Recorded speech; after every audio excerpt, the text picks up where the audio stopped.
Good. All right, man, you ready to go?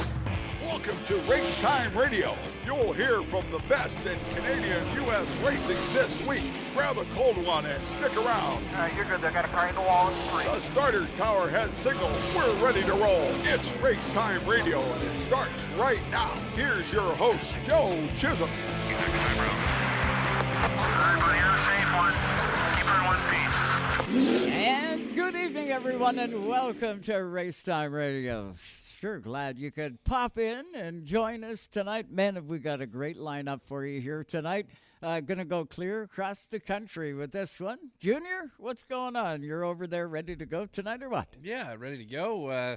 Didn't get a chance to see a whole lot of cars at speed this weekend, but was a good weekend nonetheless. And got the dust knocked off, if you will. Yeah. Got out to a racetrack or two and had some fun. So Good. It's definitely race season's here. Yeah, you got 2 speedways, right? Yeah. You were at 2 tracks this weekend. Yeah. Yeah. Well, So- Friday, Saturday, good Yeah. for you. and Unfortunately, everybody did get rained out, but we'll get into more of that in just a bit. Let me tell you who we got coming on the show tonight. Stacked lineup. Our first guest is all the way from Ottawa, and I haven't had Dave Connelly on this program in a long time, but he's getting his feel for kids, all fired up. COVID's all over, so Dave's going to be hard back at it. Driver of the 62 car, getting ready to go. He's going to do some SCCA, and we'll find out everything that Dave Connelly's got happening this year. We'll also get off to car number 54. You'll remember him in the APC series. Danny Benedict has got a beautiful race car under him, and he's ready to go for another season. We'll find out. I do believe Danny's got a couple things he's going to share with us here tonight on the program, so we're definitely looking forward to that. Then, of course, the Western Rattler 300 at Penticton Speedway comes up next weekend. And, man, we've been talking about this for a long, long time. Now, finally, we're getting down to the final days before the green flag flies. And we're going to talk to one of those teams that is getting prepared for the Western Rattler 300. He drives the number 72. Cory Meeres has got a beautiful race car, and you're going to get a chance to meet Cory tonight. He's from out on Canada's West Coast, and we'll find out more about Cory and his team. I do believe there's a pile of cars in his stable, but we'll find out more details with Cory in hour number 2 here tonight. Then the final word about the Western Rattler 300. We save the space for Trevor Seibert. Of course, he is one of the co-promoters of Penticton Speedway, also involved with Area 27.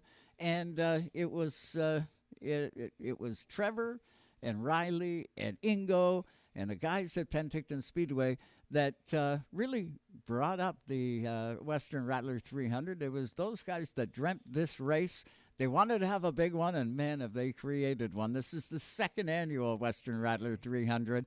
It's definitely going to be a barn burner, and we'll talk to Trevor Seibert tonight.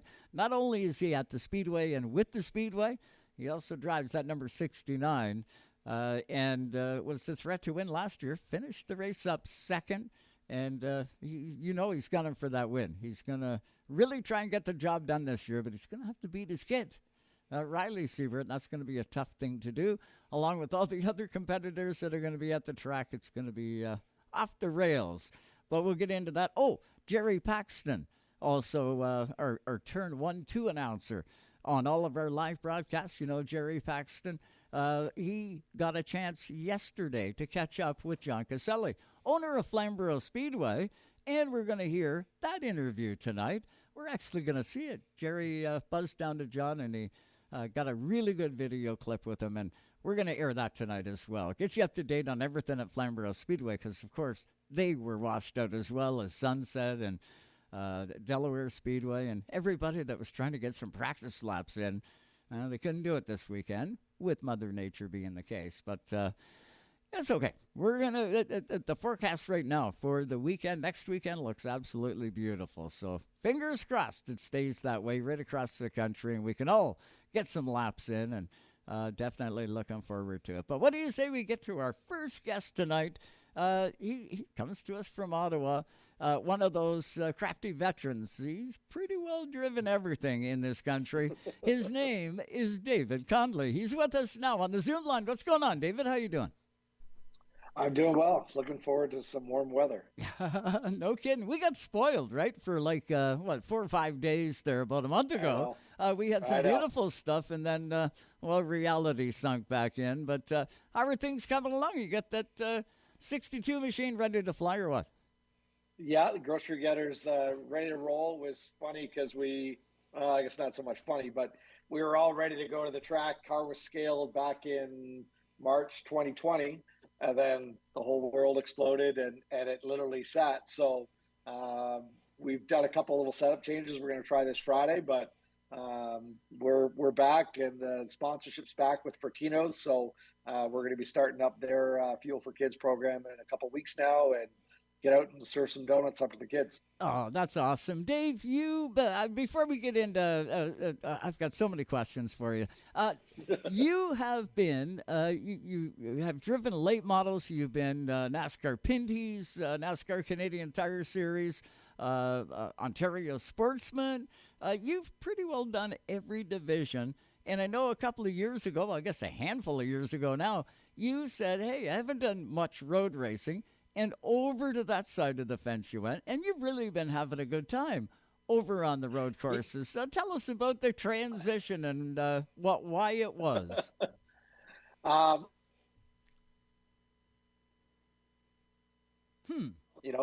was the place to be, so we chased that. And in 2014, we were running the Sportsman Series, and we opted. There was an incident at Flamborough that I got pretty sick getting stuck in a car with no pipes.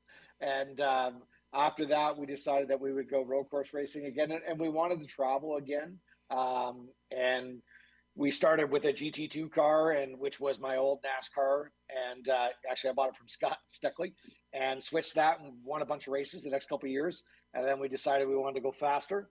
So we built a GT1 car down at McCall's, which in our world, there's no rules. So do whatever you want. So we built it lighter, and we moved the motor over and went for as much horsepower as we could get under the hood.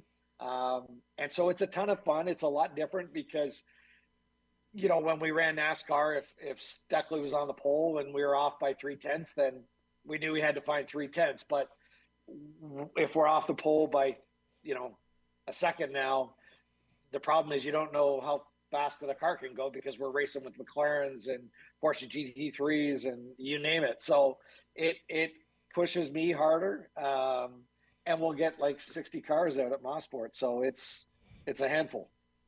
Dave, looking at the road course stuff, on the SCCA side, J.R. Fitzpatrick over the course of the winter put together his perimeter late model, and that's one thing that he's looking at doing, right? He's looking at taking it over there and running some races in the SCCA stuff. As well, we've seen guys. I remember back in the day when Jason Tom had a late model and partnered with a guy, and so there's quite a few late model style cars or NASCAR style cars that participate in the classes that you run in, correct? Like, I know Daniel Bois' team owner, Mr. Beatty, they have like a NASCAR Camper World Truck Series truck. I'm not sure what division or what classification they run in, but you mentioned that you're running against factory-built cars, right? Some McLarens, some Porsches, those types of cars.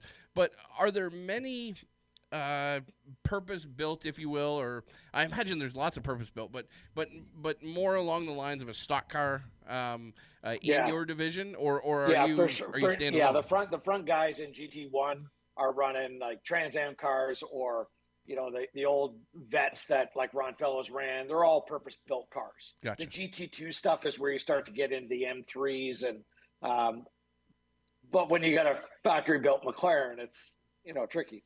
But I was chatting with JR over the winter, so I know he's coming out to play as well. So we're planning on running. Mosport will be on our schedule. Watkins Glen in July. We'll be up at Mont-Tremblant, which is an amazing event.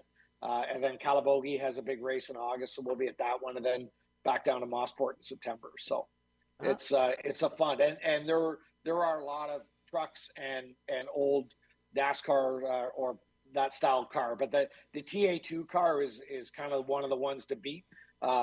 Because when they pull the chips out on them, they're making about 650 horsepower, and they're running 218s at Mosport, which is quick. Absolutely. Oh, yeah, that's flying around that place. Amazing. And you never know who you're going to be racing against, right? Guys that show up. I know we had Adam Carolla on the program a handful of years ago, and Adam is into the vintage style racing. And, you know, they show up and they just go racing and they love it. And that's the whole name of the game. Yep. I should say 118s, by the way. It's been a couple of years since I've been out. And the vintage stuff. So oddly enough, during our downtime during COVID, we bought a Cobra from Factory 5 and built it. And I did ask to go vintage racing with it, but they said no. No way. No kidding. With Dave Connelly tonight, driver of the 62. He's going to be around the province, but another cool aspect to Dave Connelly, and he's been doing this for I don't know how many years, but Dave will be able to tell us, the Fuel for Kids program that he does here in the province of Ontario. Dave, you have done a masterful job with that program. You go to schools. Well, you tell us about it. And how many years have you been doing Fuel for Kids? So we started it in 2004. And basically the idea is that we've kind of always been sponsored by the grocery guys. And the idea is that a Fortino store adopts a local school in their neighborhood. And we show up at the school and literally do a giant show and tell with the car. And we teach kids about the sport and show them my helmet compared to their bike helmet, et cetera, et cetera. Then we light the Fortino's car up and do some burnouts for them. And then basically we do a giant fundraiser back at the Fortino store. So it's basically a fundraiser on a plate for the parent council or the school. And the kids come back and they can have all of our vendor sponsors, like Maple Leaf Foods donates all the hot dogs, et cetera, et cetera. And we've raised, I think we're pushing 450,000, and we're talking about like a $2 hot dog here. So right, almost we'll break $500,000 this year, which is kind of amazing because I promise you, back in the day when you're standing out in the cold in October and it's raining, it's you wouldn't think. Yeah, exactly. And you've been doing this. I know I can remember when I first heard about Fuel for Kids, I was blown away.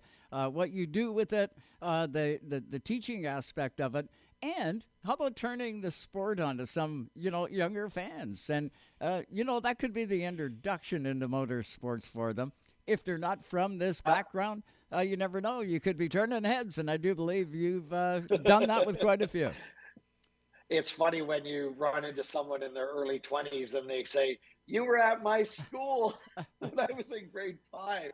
So, we've certainly, I don't even know, tens and tens of thousands of kids that we've seen over the years. And, I promise you, I never had a race car show up in my school and do burnouts in the schoolyard. So, kind of a fun memory. It's certainly one of those memories for the kids that will stick with them for the rest of their lives. Pretty cool model, I can guarantee you that.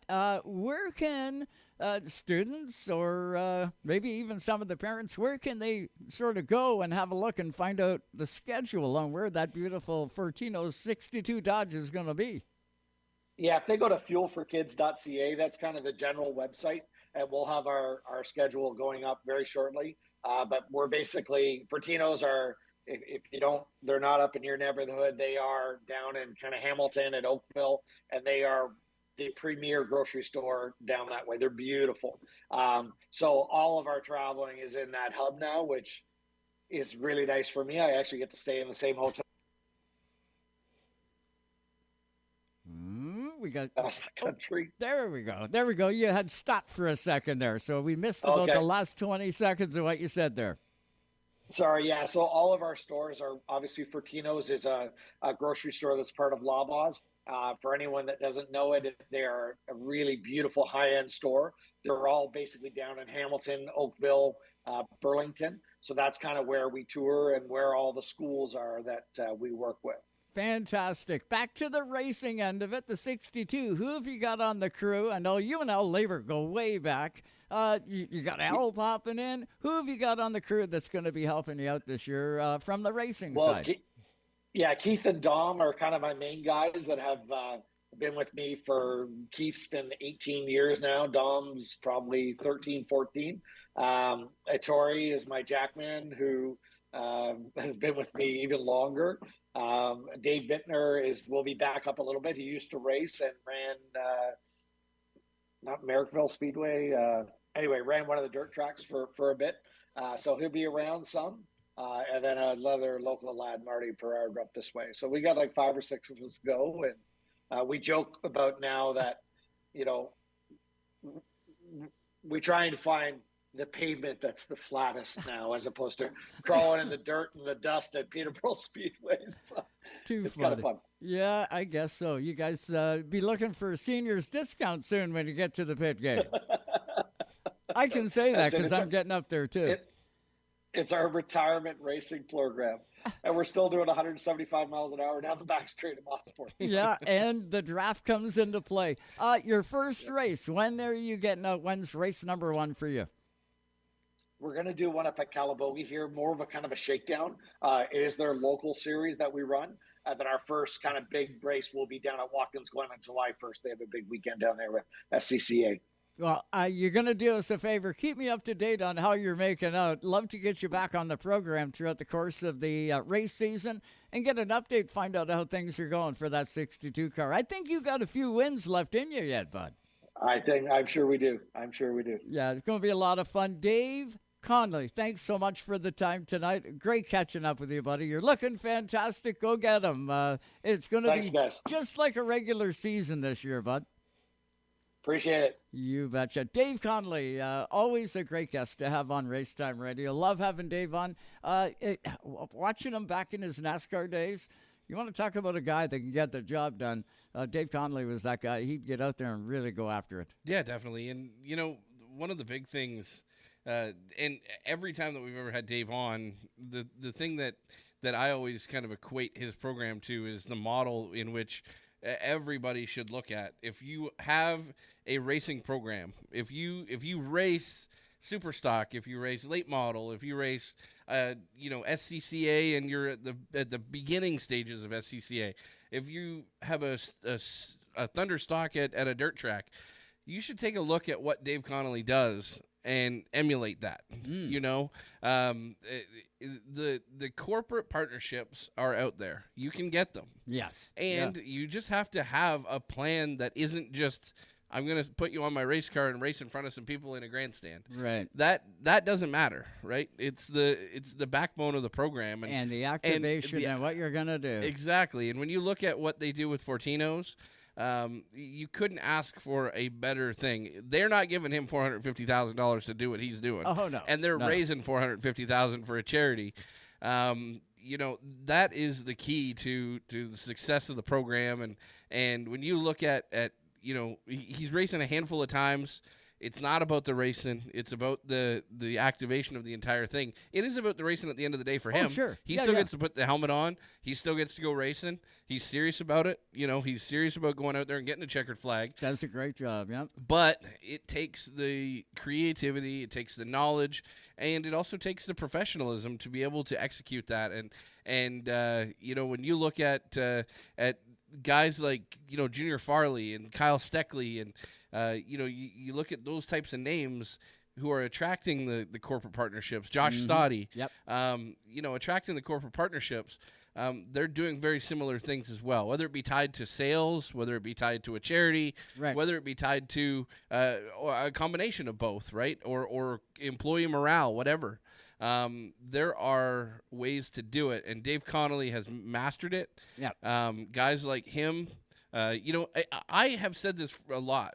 We should have a marketing summit here in Canada because I think we have some of the most creative marketers. Because hands down. We're not selling NASCAR like it is in the Deep South, right? Right. We're selling something that is on the fringe. But we have some of the most creative marketers. Gary Elliott, right? Dave Connelly, DJ Kennington, Josh Stoddy. Oh, the list is long. The list is long. Yes, it is. And Dave is on that list, and that's the important part. He is. And, Dave's the approachable kind of guy, too. It wouldn't hurt to talk to him. He wouldn't mind. I just about guarantee it when he has time. But yeah, always a great guest on Race Time. We're going to hit this quick break. When we come back, Jerry Paxton sat down with John Connelly over just yesterday. We're going to have a look at that interview and have a listen to what John says. He's got some real big information in there. You're going to want to stay tuned. Stay with us. Hey, race fans, this is Larry Barrio, and you're listening to Race Time Radio on SiriusXM, Channel 167, Canada.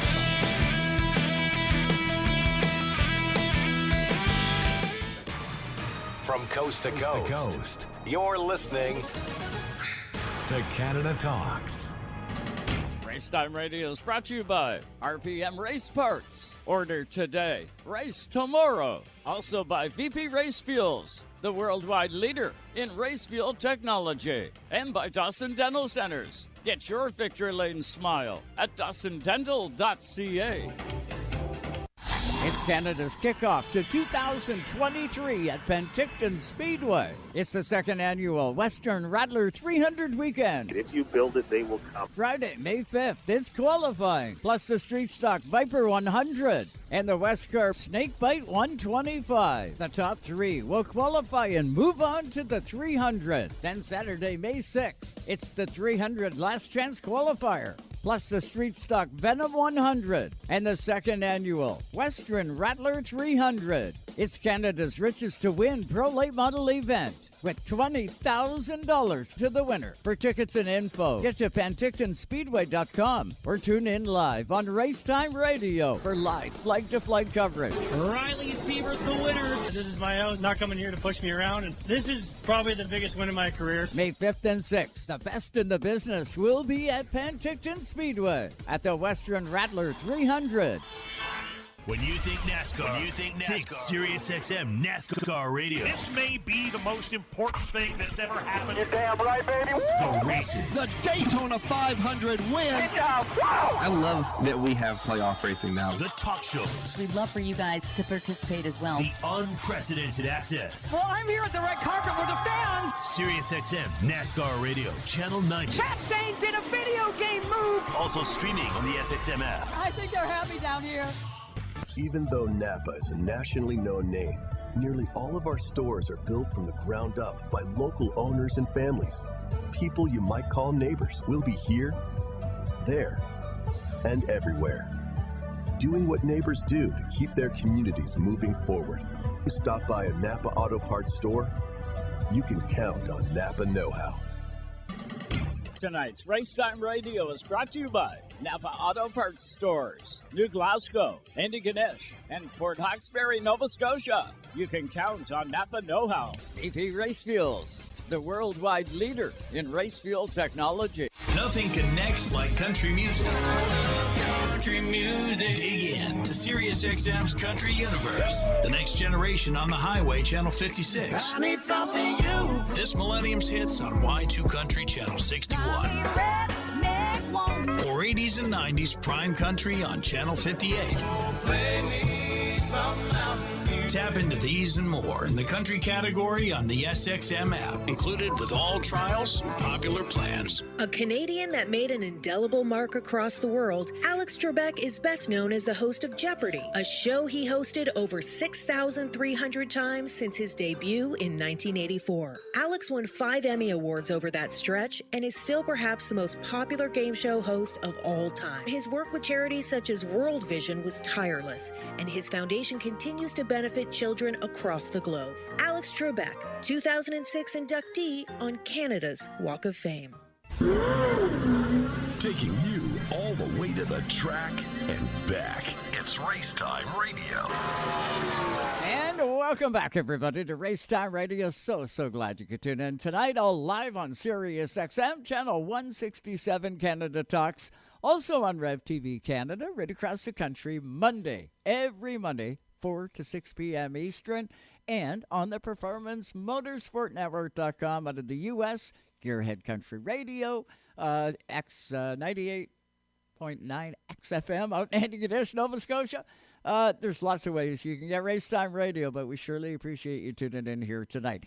Jerry Paxton, of course, one of our Racetime Radio broadcasters, going to be together, Jerry and I, out in BC, this coming weekend for the Western Rattler 300 weekend. But Jerry was a little busy yesterday. Went to Flamborough Speedway hoping to catch some of the action there at Flamborough. Mother Nature said, no, not so quick. And Jerry was kind enough to get us a nice quick interview with John Connelly, owner-promoter at Flamborough Speedway. And here's what the two of them had a chat about. We'll play it now. Well, John, here we go, 2023, and like so many other years, we start off in the rain. In the rain, you're right. This is our, it'll be our third attempt for practice day. It's, you know, I see this coming because we had a very light winter this year, and we really didn't get winter until about beginning of March. And I figured we're going to be in for a tough spring. Sure enough, it is. Yeah. Now the facility's ready to go. You just need the weather to cooperate. That's right. Yeah, the weather has been terrible, just terrible. I mean, today is April 29th. We were supposed to have our endurance race and the mini stock special and the pure stock special, and it just didn't happen. But we moved it to long weekend in May on Monday afternoon, so we kind of saved this one. And was hoping to get practice today, and didn't happen. It's just terrible. Now I'm going to take it because this is this early in the season. Nobody's had a test day or a practice day out here. Not really, no. Wow. It's been pretty wet. Yeah. And it's been very difficult trying to get the place ready. You know, we one nice week wasn't enough. Oh God, I'll tell you. Normally, you know, every year you're able to get in here about middle of March and, you know, start doing things. And I'll tell you, it's been tough. April's been really a very wet spring. So I was looking at the schedule, John. I see that, as you mentioned, those mini stock specials. That's a pretty good deal. $500 to win for a mini stock is pretty good payout. Pretty good, yes. Yeah. So, I think that show it'll do well, and actually, I'm happy in a sense because a lot of these guys aren't ready, so it gives them another month to get things together, and and they're going to do it on the long weekend in May and on the Monday afternoon. Hopefully, it'll be nice and sunny and warm. We're all hoping for that. So let's hope that this weather will change soon. Weather can be a big problem, that's for sure. Now, I know normal race nights you get underway at 6:30. 6:30, yes. So best time to get here if you're a fan is probably around 5:30 to want to see some practice. Yeah, actually, you know, the earlier they get here, the better it is because the lineup doesn't get so heavy, you know, like it's spread out, where if they all come at once, it's a chore because the lineups get pretty long. No, be standing in line when they hear the green flag come down and the cars are rolling. Right. Talking about the super stocks, Bennett's came on board again this year with two motors, one for the super stocks and one for the late models, which is very nice.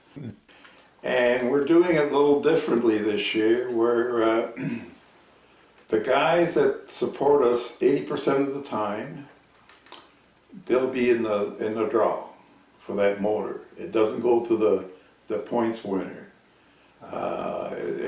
So everybody has a chance for that motor at the end of the year. The guys that have 80% attendance will have a draw, and whoever the winner is, it could be anybody, you know.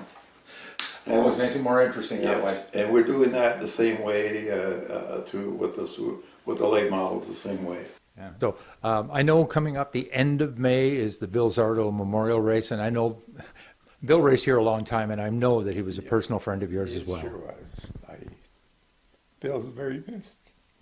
Yeah, I was thinking about that because I know I called you and I said I wanted to be a part of that night because I've been here, and you know, between the Zardos and the Shepherds, they kind of helped build this place, John. All these races you've got going. I mean, I see the specials for mini stocks. I see the late model, the pro lates, the APC shows, the super late models, the Oscar modified shows, all those. You have to have a favorite. our favorites are the super late models.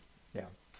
Unfortunately, there's, the field has really gone down, but it's still, if we manage 14, 15 cars, they can put on a hell of a show. Yeah. And again, we're doing that Biederman race in June 17th, I believe. It's a 75 lap race for them guys. As a matter of fact, that'll be their first for the season. So hopefully they'll put on a good show for us. Yeah. And also this year we're going to have them on Frosttoberfest. Oh. On the Saturday. Yeah, great show. So, I know Frosttoberfest is always so much fun at the end of the year. Yeah. So they'll be here on the Saturday. Actually, the Saturday's it's a good field because we got the super late models, we got the Oscar modifieds, we got the Oscar hot rods, pure stocks, legends, and what else? we got. If it's got wheels, you're running. Oh yeah, there's quite a bit. And then Sunday we do the Graysdale Triple Crown, which we turn it into a triple 50s. That should be a good one. Plus the super stocks will be running that day, and the mini stocks, and those. What else we get going?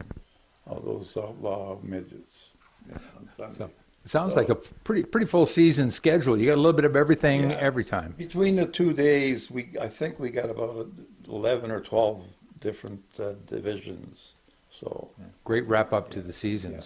But even the schedule through the rest of the year, I see super lates and modifieds and pro lates, and everything's in there. So whatever your flavor of racing, you're going to find it here. And the other thing, the Pot of Gold 300. So folks coming in to enjoy the racing here at Flamborough Speedway, do you still have your family ticket, John, for admission on the front gate? 2 adults and up to 4 kids. It's pretty reasonable, really. It's a great night's entertainment. If you haven't been to the local racetrack, you don't know what you're missing. Time to get off your chair and get out there. So, John, I know you're looking forward to a warm weekend next weekend for practice. May the 13th is going to be the opening night. And by then, I certainly hope the weather's good. And with any luck, I may get back and get here. Yeah. I think about, because we're doing the practice, but that particular date that we had on the schedule, we're going to try it later on the season to fit it in somewhere so that we... No unfinished business. Exactly. John Connelly of Flamborough Speedway. As we said, if you haven't got to a short track, what's holding you back? Yeah, awesome stuff. Great to see that. Got to thank Jerry Paxton and, of course, John Connelly. I know it's been a tough start, Junior, with all the rain and everything that, everybody's had going on. It's a tough deal trying to get out of the box. But, Flamborough Speedway is ready to rock and roll as soon as that sun pops out. And that's pretty big news, right, for the Thunder cars and for the late models. They got Bennett's kicked in 2 engines. And they're going to do it by 80% participation. That's huge for those guys. Good way to do it. Not just the points champion going to win at Flamborough Speedway. Yeah, for sure. And, it's they definitely do some creative things with Frosttoberfest. I know Mike Schmidt and his whole gang do a bunch of rallying, within their local companies, and raise a bunch of cool prizes. Everything from oils to car wax kits to money to trophies and everything else. They do a bunch of fundraising for that, and it's so interesting to see the transformation that Flamborough Speedway has had over the last 20 years. Really, there were times where Flamborough Speedway was really, really down, and over the past 5 years, it has ramped up through the roof and is one of the nicest racetracks in Ontario, if not in Canada. And, I love the racing that place puts on, always have. Yeah. It's, it's hard-nosed short track racing. Yep. And, it's tight. It creates very crazy moments. Yeah. It's got straightaways long enough that they get up to a really good speed. But the corners are made in a way that there is a top lane for the select few that have the guts that can make it work. It's everything that you want out of a short track. Yeah. And they've always had great food there, flamburgers. I think the neat part is they've got a core group of staff members that are there every year that are so diehard. Gary Calling, he eats, sleeps, and breathes that place. Yep, Flamborough sure Speedway. Does.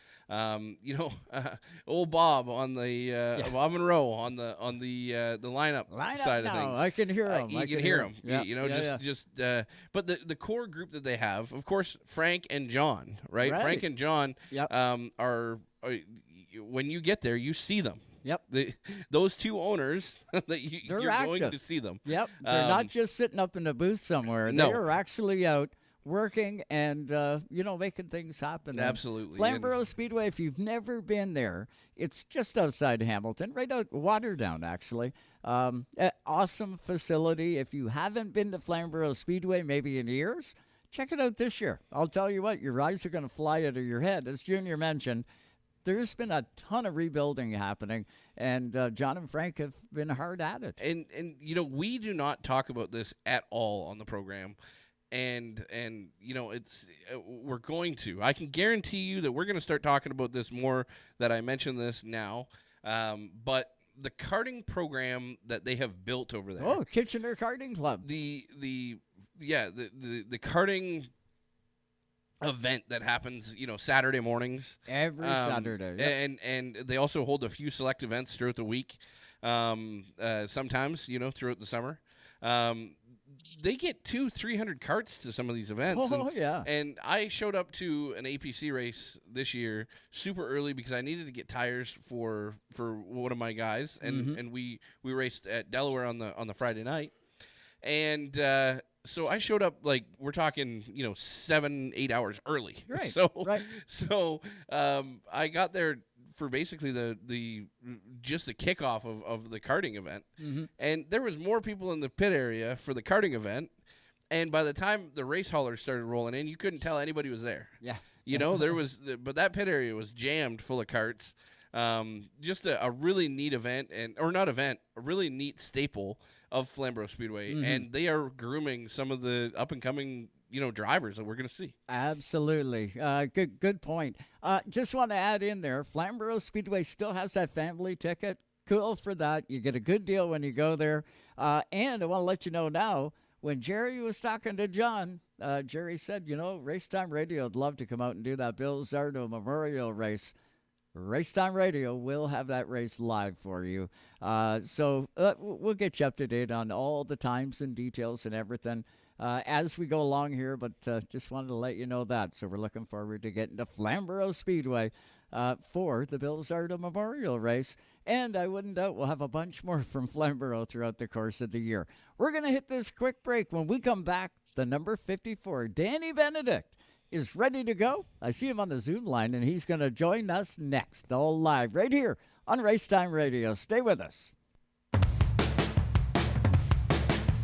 Hey, it's Robbie Gordon from Speed Energy and Stadium Super Trucks here in Canada, and you're listening to Race Time Radio on SiriusXM 167.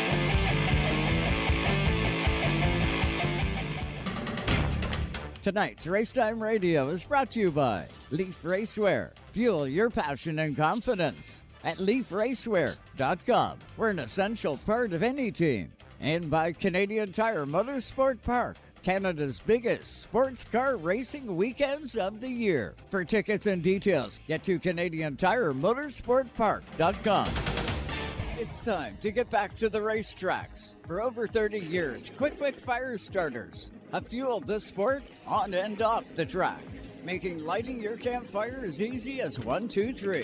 There's no need for kindling or paper. Just pop your Quick Fire Starter in the pit, add your wood, and presto, you're a pro. Quick Fire Starters. No harmful chemicals, and guaranteed to light your fire every time. Quick Fire Starters, the world's best fire starter. It's Canada's kickoff to 2023 at Penticton Speedway. It's the second annual Western Rattler 300 weekend. If you build it, they will come. Friday, May 5th, it's qualifying, plus the Street Stock Viper 100. And the Westcar Snakebite 125. The top 3 will qualify and move on to the 300. Then Saturday, May 6th, it's the 300 last chance qualifier. Plus the Street Stock Venom 100 and the second annual Western Rattler 300. It's Canada's richest to win pro late model event, with $20,000 to the winner. For tickets and info, get to PentictonSpeedway.com or tune in live on Racetime Radio for live flag-to-flag coverage. Riley Seibert, the winner. This is my own, not coming here to push me around, and this is probably the biggest win of my career. May 5th and 6th, the best in the business will be at Penticton Speedway at the Western Rattler 300. Hey everyone, this is World Series champions Lance McCullers Jr. and Carlos Correa. We're excited to announce that our podcast, The Walkout, is now available on SiriusXM. Each episode, we go inside the world of combat sports, providing hardcore analysis, honest opinions, and top picks for every fight. If you share the same passion for combat sports as we do, you need to listen to The Walkout. Episodes are available on the SiriusXM app, Pandora, and wherever you get your podcasts. RevTV, your motorsports and automotive destination. Watch live races from around the world and right here at home, from 2 wheels to 4 and so much more. RevTV is your source for motorsports. RevTV features exclusive race series, up-to-date news coverage, documentaries, how-to programs, and adrenaline-filled lifestyle programs 24/7. Go green with RevTV. Contact your TV provider to order. Tonight's Racetime Radio is fueled by AP Race Fuels, the worldwide leader in race fuel technology. If you're a Springsteen fan, you just found the promised land. Hear rare interviews and performances. Live concerts. Is there anybody alive out there? Celebrity guest DJs. This is Rob Lowe. Hey, baby, it's Little Steven here. And more exclusives when listening to Bruce Springsteen's channel. Welcome, Bruce Springsteen, to E Street Radio, your home away from home. Great to be here. E Street Radio, SiriusXM Channel 20. Explore the musical world of an American rock and roll troubadour on his very own channel. Tom Petty Radio. All of Tom's music, influences, collaborations. This is Tom Petty here on The Barry Treasure Show. Heartbreakers hosted shows. Check out my show, The Breakdown with Mike Campbell. And more. It's Tom Petty Radio. Channel 31. It's all right. And in the SXM app, included with all trials and popular plans. Did you know you can get home and away feeds for every NFL, NBA, and NHL game on your phone? I can't believe it! Every game, all season. It's all on the SXM app. Sports the way they're meant to be heard, with your hometown announcers just a tap away. Search for your team, then tap the star on the corner of the screen and save it as your favorite. It is gone! An incredible finish! And if you love college sports, when the game is on, just search for your school. It's always a home game when you listen to sports on the SXM app. Free for most subscribers. We're just getting started. That's right. Joe hasn't stuck his foot in his mouth yet. But hang tight, it's coming. Now, back to more Racetime Radio and Joe Chisholm. And welcome back, everybody, to Racetime Radio. So glad you could tune in tonight. Off we go to the Zoom line and welcome in our next guest. He's always a threat to win when he gets behind the wheel of his race car. He drives a beautiful number 54. His name, Danny Benedict, and he joins us now. What's going on there, Dan the man? How are you? Good, man. How are you guys doing? It's been, I don't know, maybe a couple years since I've been on the show, so nice to be back and nice to chat with you guys. You bet, man. You got to be coming off the chip, getting ready to go. How's the 54 coming? Are you ready? Oh, it's coming good, man. It's been a long off season, that's for sure. But we got a lot of exciting things happening this year. You know, first of all, we got a brand new car from McCall Racing. Really excited about that. Glad to be back working with those guys. We got a new look on the car this year. For the first time in probably 10 years, car's not going to be black. It's going to be white. Wow. So that's a little different for us. But with a new look, probably the most exciting part of it is we have a new sponsor on board. Our newest primary sponsor is North Country Property Maintenance. We're super excited to welcome them onto the 54 this year. They're going to be our primary sponsor. You know, they bring a lot of experience in the racing industry.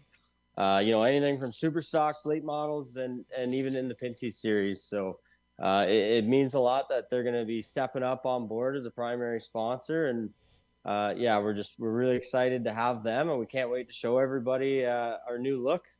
Yeah, well, congratulations on all of it. That's super exciting stuff, Dan, and well-deserved. You are one of those quality race teams, and every time you hit the track, you know the 54 is a threat to win, and I'm not just saying that because you're sitting here with us. It's right on true. You guys put a lot of effort into the program, and it sounds like it's going to continue even more this year. Dan, what's the schedule looking like for you? Full APC deal this year and more? So right now we're looking at the full APC deal with the odd special thrown in. We like to get out and support those tracks whenever they put up the big money or whatever it is, the long races. We like to support those guys. So so we're looking at the full APC tour, and then we'll obviously be a part of the Beat the Heat race again at Sauble. Finished second in it 2 years in a row, and man, that one just bites me. So this year hopefully is the year we can knock that one off the checklist. But the velocity race is always big for us. We've won that 3 times now at Sunset. So I'm not sure what the record is. I talked to them last year about it, and they think I already got it, but it'd be nice to win a 4th and really make sure that I do got that. So it's going to be a full schedule for us. We're backing down a little bit from last year. Obviously the last few years we've kind of split our time between APC and Sunset, trying to win Sunset championships, and we achieved that last year. So we're really going to focus on APC this year and try to knock down some of those wins and hopefully compete for a championship. Nothing wrong with that. And I'll tell you what, bad news for the guys that are running it when you're going to be coming in swinging. It's going to be kind of cool. It's going to be a great series. We've had, some of the competitors on, and everybody's loaded for bear. They can't wait to get under the green flag and get the series all fired up. How's the crew looking, Dan? You got any changes there? You got the same chemistry put together? Who have you got helping you? It's looking good, Joe. We got a lot of the same guys coming back to help us. A lot of the guys that we have are either racers or former racers, or they just love the sport. So for the most part we got the same team. We got a couple additions this year, a couple new pickups. So we're really excited about that, and they're just as passionate as I am about it. So getting to the track with those boys is it's second to none, man. Danny, it's no secret to any race fans in Ontario. You and the rest of the field, you're a diehard clean racer all the way through, and you it doesn't matter who you're running.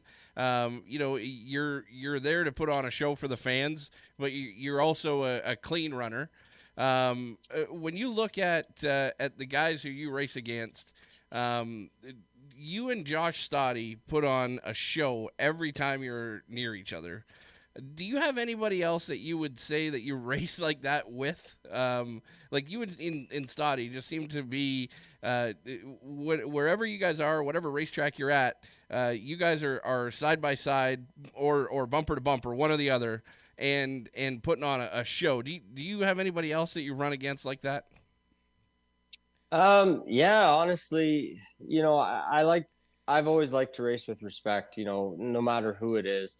There's obviously times when you got to make a move, you got to make something happen, depending on the track that you're at, whether it's Flamborough or maybe Sauble, sometimes it gets a little rougher, but for the most part, we like to keep our car clean, and you don't want to make any enemies out there, right? You're racing against these guys every week.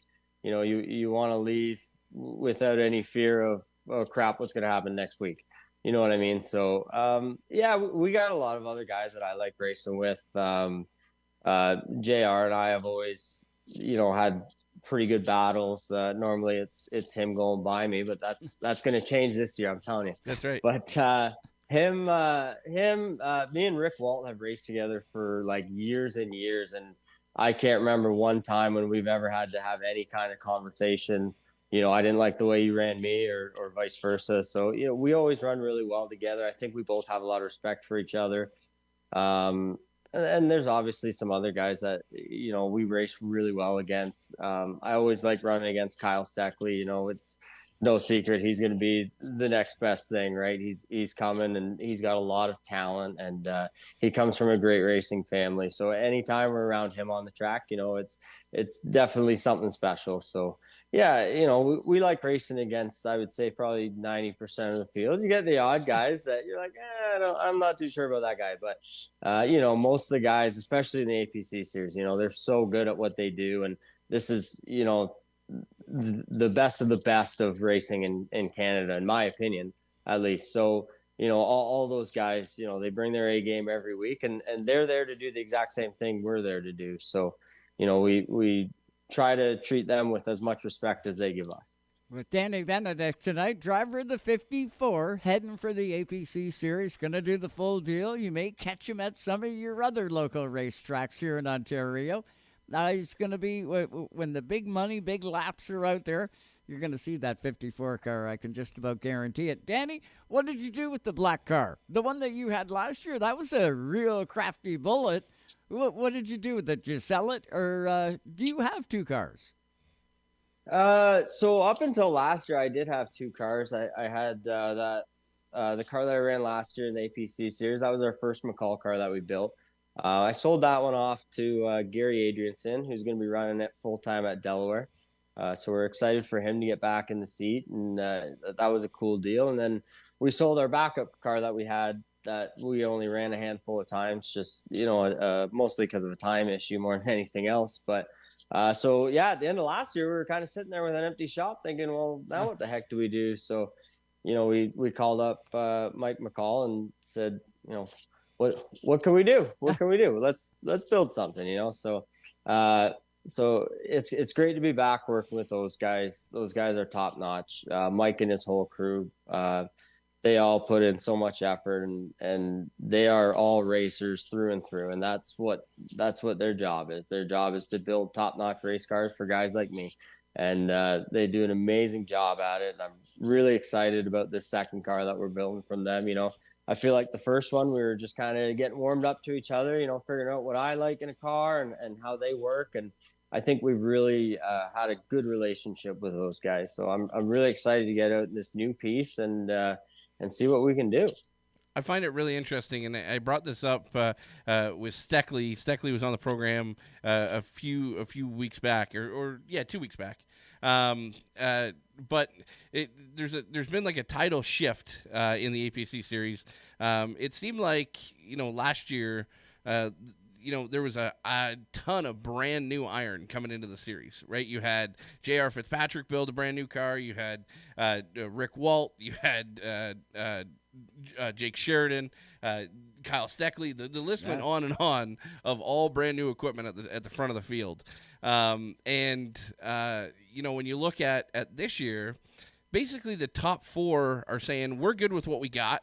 We're going to make some tweaks over the offseason, right? You had JR, same car as last year, just, buttoned it up and freshened it up. Same thing from Stoddy, same thing from Rick Walt. They're kind of set with what they've got, but then there's a cross section of new equipment that's coming out, but they're new names that I think that we're going to see in that top five. Of course, Jake Sheridan coming back into the fold with MRE, and as well Steckley building that brand new piece as well. I think that there's going to be a little bit of a title shift there, or I guess you could say an evening out at the top, in that top five. And I think that it's going to be even more competitive this year because of that. And I'm really excited about seeing the on-track product that APC is going to bring out. As well, the return of testing. I think everybody's seen that document. There's going to be testing, back in the fold. I think that's going to, kind of open up the ballpark a little bit. And if the rain ever quits. If the rain ever quits, yeah. Yeah, if it doesn't start snowing in May. I think that this has all the years or all the making of being a banner year for APC. And I know as a competitor, you've got to be feeling the same thing. And it seems like the excitement level is through the roof. Oh yeah, definitely. As far as those guys go, like JR and Ricky, it's the old, if it ain't broke, don't fix it.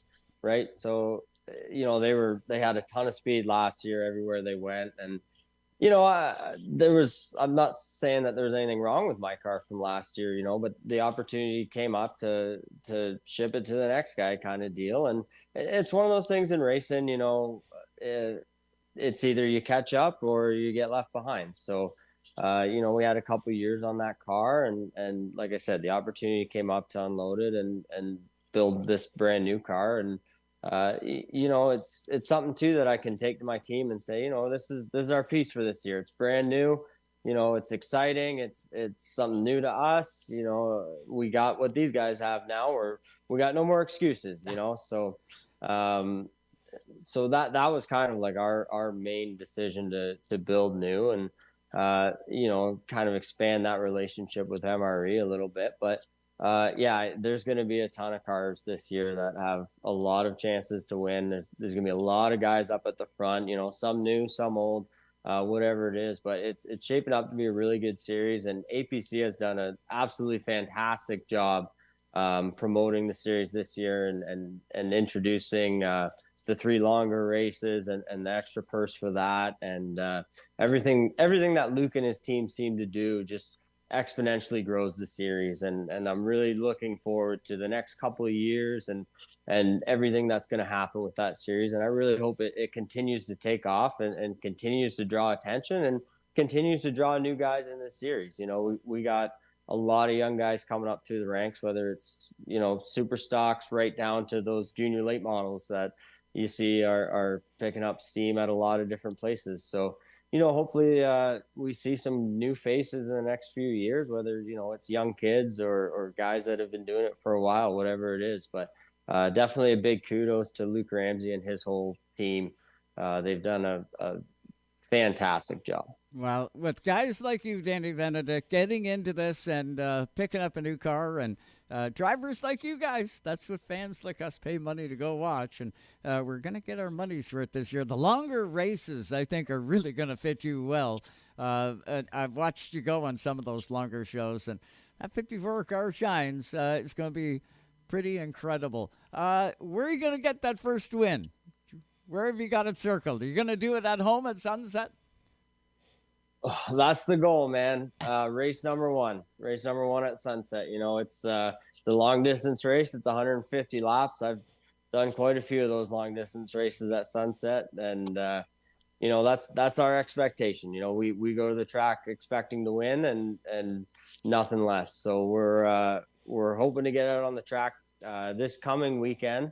May 6th for Sunset's opening night. We're going to shake things down, see what we got, try to dial it in for that first APC race. But that's the plan, man. Race number one. We're going to win. You are the man. Danny, thanks so much for the time on Racetime Radio tonight. We'll stay in touch, buddy. Thanks, guys. Thanks a lot. Nice talking to you again. Hey, minus 5 points for not bringing a picture of the race car. No picture of the race car. No. You didn't send us a picture of the race car. Minus 5 points. Yeah. No. He's doing good. We will see it. You'll see it in Victory Lane. I can just about guarantee it. We got to throw it back to Toronto. Get you up to date on news and highlights. Takes 90 seconds, and then back we come for hour number 2, and I can see Cory Meeres right there. He will be back with us all live tonight on Race Time. Stay with us. You're listening to Canada Talks on SiriusXM, Channel 167.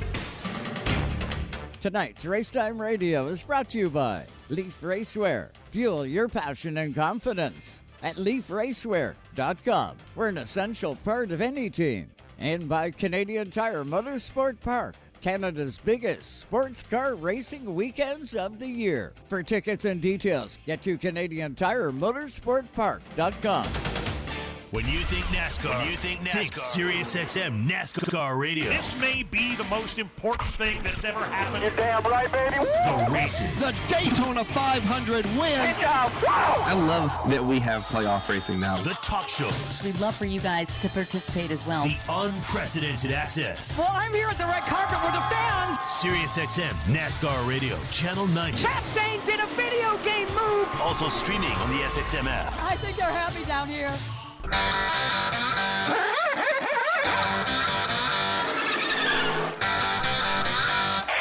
back with hour number 2 of Race Time Radio. With the two Joes here on Race Time Radio on SiriusXM 167, where Canada talks. And just like that, we are back with you all live tonight on SiriusXM, Channel 167, Canada Talks. And of course, hello to all of our RevTV viewers right across Canada. We're all getting ready to go for another race season. And I know our next guest is getting ready to go for next weekend in the Western Rattler 300, all at Penticton Speedway. Have no fear. Racetime Radio is going to have it all live. If you can't make it to Penticton Speedway, and you really should make it to this track if at all possible, if you can't, you can count on Racetime Radio. We're going to have live flag-to-flag coverage of Friday and Saturday, audio, and then just announced the other day, RevTV Canada will have live coverage of the Western Rattler 300. So you can depend on that. Another reason to get your RevTV subscription through your local television provider. But let's get to the hotline and welcome in our next guest. First time on Racetime Radio. He drives a beautiful number 72, beautiful car. His name is Cory Meeres. What's going on, Cory? How you doing, buddy? I'm doing good. Thanks for having me on, Joe Jr. Hey, beautiful looking car, man. You guys do a great job on that thing. And I know it's not just all show. That thing goes. I seen you go in the 200 last year. Yeah, she took a beating in the 200, unfortunately, but we've rebuilt it back together, and she's good to go. This is a bold statement. I love late models. Late models are my jam. And your late model looks, bad to the bone. But your CRX, the Honda CRX, that is a bad to the bone looking 4-cylinder. If you could make them all look like that, I'd be a way bigger 4-cylinder fan. The CRX is definitely a crowd favorite. Like everywhere we take that thing, people just love it. And two of my boys have driven it, and our daughter's going to drive it this year. Sarah's going to give it a go in the mini stock, and it'll be out with another driver. Have you seen it? It's a fast part. It not only looks good, it's fast. Yeah, no, I haven't seen it. Oh, I got to pull it up for you. Well, I can well imagine we're going to have photos of it throughout the course of the broadcast here. I know I've seen Sue working on some stuff. If Cory gave us a photo, we'll probably all see it. Cory, where is your home track? Where are you out of? I'm basically halfway between the Victoria Airport and downtown Victoria. Western Speedway was my home track, but as we all know what happened with that last year. Mm-hmm. So now it'll be Saratoga will be my home track. So Saratoga is going to be home. Yeah, I did see some content on Facebook, I believe. They got under a green flag here on the weekend, right? I seen some fireworks going off. Were you at the track? No, I'm busy in the shop here. I have no time for anything but working on this car, trying to get ready for the Rattler. But yeah, they had their opening night last night. So what's the strategy heading into this Western Rattler 300? It's a great show. You're going to fit like a glove. I can't remember. Were you in it last year? No, I didn't. I built this car last year, so I didn't get it ready in time, but it was my goal. Yeah. My strategy, stay on the lead lap, survive until near the end, and then see what we got left. Yeah, stick around, right? Sorry? You got to stick around. You got to be there. Absolutely. Stay out of trouble. Yeah, what a beautiful looking race car. You guys have done a lot of work on it. You mentioned you just put this one together. What chassis is that? Who did you get that chassis through, or did you make it? It has a lot of history. It is a Port City super late model chassis. It's been down to Evergreen Speedway in Washington State. It won some championships down there. It's won the Canada 200 in Victoria. And then I picked it up as pretty much a basket case. It was just a chassis with some spark parts. And I reclipped it and rebuilt it. I picked up a motor off of JR, a Ford crate motor. Mm-hmm. and it's a good package. Yeah, well, it definitely looks at. Have you spoke with Gary Crooks from Port City? Like Gary, of course, used to be on the east coast of Canada. He's out of Charlotte. He is Port City Race Cars. Have you ever spoke with Gary Crooks? No, I didn't. I did buy some parts from Port City though, but I just dealt with the parts guys. But when I was down at the Snowball Derby last year, I was hoping to run into Gary, but I just didn't get a chance to.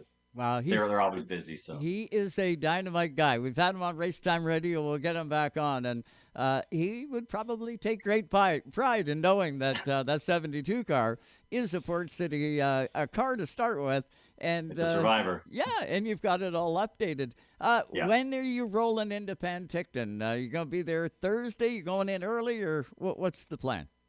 Our youngest son and myself, he's also my spotter, Brody. We're going to leave on Wednesday afternoon, and so we'll be there first thing Thursday morning. Right. It's going to be dynamite. It looks, touch wood and cross your fingers, all that kind of stuff. But the forecast looks pretty decent out there for Penticton. We can't beat that. When we get a good forecast, it's going to mean for some great racing, and it's not going to be stupid hot. It should be just ideal conditions for the guy behind the wheel, so to speak. True. A little bit of coolness is nice because it gets pretty hot in those cars, especially for 300 laps, which that's going to be pretty grueling. Yeah, it is. Cory, you touched on your basic strategy going into it, and I think that if you polled the field, I think that everybody would say the same thing. To a certain degree, where you got to stay out of trouble, you gotta stay on the lead lap for the first 2/3. When it comes time for race pace, what does that look like for you? Do you want to be in control of that race pace at all, or do you would prefer to be the hunter rather the huntee? I would definitely sooner hunt. I would sooner be the chaser, and then, like I say, when the time comes, if I'm there, to then see what I got for the leader. Gotcha. Yeah. Make your move. The tire Absolutely. situation is just when you look at a 150, right? You look at a 200. There's a big difference between that and a 300. Yeah. Like when you look at the constraints of a late model, that is right on the outer limit, right, of where you want to push a late model to, and it comes down to not only tires but brakes and your fluids and all of those different things. There's keeping the grill clean, right? It's it puts the total meaning in. I need you to save me something, driver. Exactly, it does, and that is something that is so cool about this event is that even simple things like the windshield, right? Penticton is a sandy area, right? And by the end of a 300 lap race, that windshield can be pretty pitted up. If you get a guy that's up, that's leaking a little bit of fluid, and over the course of the time, you get a couple of speedy dry situations. There's so many different layers that you have to put your thought into. Cory, does it change? Obviously, you guys do a lot of these. Not a lot of these. You guys are used to longer races, like the Western 300, and the 200. Or the 200. Yeah. But you guys are used to these longer races out on the West Coast. How many of them have you done or been a part of, and does it really, is 300, right on that outer limit? I mean, obviously, I've never done 300. It'll be my longest race. I've done the Canada 200 the last 3 times, and I've finished every time. And we run that race on one set of tires, so being able to swap tires at the halfway point will be way better for us. Yeah, real godsend, right? You got to have new sneakers to go the distance. How about crew? Who have you got coming with you that's going to be part of the 72 crew? Not my regular crew. I almost didn't go to this race because I couldn't put a crew together to go because it's a big commitment. So my son Brody is our spotter. I have our other son Bailey who's coming with me. I have Daryl Crocker who'll be my crew chief. He's coming up, and then 2 of my good friends who are also other late model competitors, Stu and Alex. They're going to come up as well. So it's a whole new crew for me. No, except for my spotter. It's going to be a lot of fun, too, right? It's it's the whole package, and that's the cool part about Penticton Speedway and the Western Rattler 300. It's going to be amazing. You're going to head out early. Will you put much emphasis into the qualifying with 300 laps? You're probably not going to beat yourself up real bad if you don't sit atop of the pole for this one. But do you want the track position, or does it really matter with the 300-lap race? I don't know if it really matters. I mean, I guess it depends on who you're behind, really. You know, there's some racers you don't want to be behind, and you'd sooner them be behind you. So we'll just have to wait and see. I mean, I don't know. I'll be up against a real pro late if we have a chance at the pole, but we're going to give it everything we got. People say if you can win at Western, you can do good anywhere. And, I basically grew up driving at Western, so that's something I have as an advantage, I guess you could say. Well, I've watched the last, 2 or 3 years of the Canada 200, and it's quite a race, man. It was, last year was special. The track was shutting down, and everybody was out there, and there was no quit. From the guy that started on the front row to the guy that started dead last, nobody in that field wanted to give up. If something happened to the car, into the pit it went, it got serviced, come back out. And some guys did that 4 and 5 times in that race. And that's what I took away from it. Yeah, there was a lot of cautions in it, but it was still, participation-wise, you could feel the emotion. And I was sitting all the way in Ontario. It's too bad that one's going to go away. I'm hearing Saratoga may pick up the 200 and continue it on, which would be kind of cool. But really, the Western Rattler 300, I can't think of a better way to start your year than doing the Western Rattler like you're going to do. And it would be kind of cool to end your season doing the 200. That would be, I guess, the BC 500. Definitely. Yeah, the one thing that I will say about the Western 200, the racetrack itself, you could get turned around there and save the car. You know, like it wasn't a place where things like, obviously you could tear up a race car there, but it seemed like a place that was really conducive to spins, and whether they would twirl up because it was so wide in the corners. You know, there was a little bit of a runoff area. Yeah. At Penticton, there's none of that, right? When things happen there in a hurry. Yeah, and you gotta. So it's gonna be interesting to see. If you see lots of yellows at Penticton, it's gonna be an attrition-filled race. Well, no, it wasn't last year. Exactly, last year it wasn't at all. I want to say there was either 4 or 5 cautions. That was it for a 300-lap race. That's unheard of, and the whole thing was done inside 3 hours, and that's with a halfway break. And a full field of cars. It wasn't like it was a reduced field. And the competition was incredible. With the changes to the track, with the upgrades, if you will, done in turn 1 and 2, it's really going to make a difference. Do you have any laps on at Penticton in anything? None at all. I've just watched a lot of YouTube videos and watched the lines and just studied as best I could. How about friends, Cory? When it comes time, you got Daryl Crocker coming with you. Yeah. He's a great guy, a wealth of knowledge. Do you got friends coming along, or you got any other late model teams that you could be potentially working with? I know you guys, as soon as you put your helmets on, that goes out the window. But have you got anybody that you could be working with? I think I'm completely on my own. As far as I know, I'm the only car coming from Vancouver Island, so I'll be on my own. There you go. So you're going to be flying the island flag, if you will. That's right. Well, there's nothing wrong with that. I'll tell you, fans are going to be so excited to see that 72 car. I know I can't wait to put my hand on the fender come Thursday. Jerry Paxton and I are going to be on that WestJet. We'll be out there and definitely keyed in on practice and everything forward from there. Really genuinely look forward to meeting you and the crew and seeing what all happens this year in the Western Rattler 300. This one's going to be off the charts.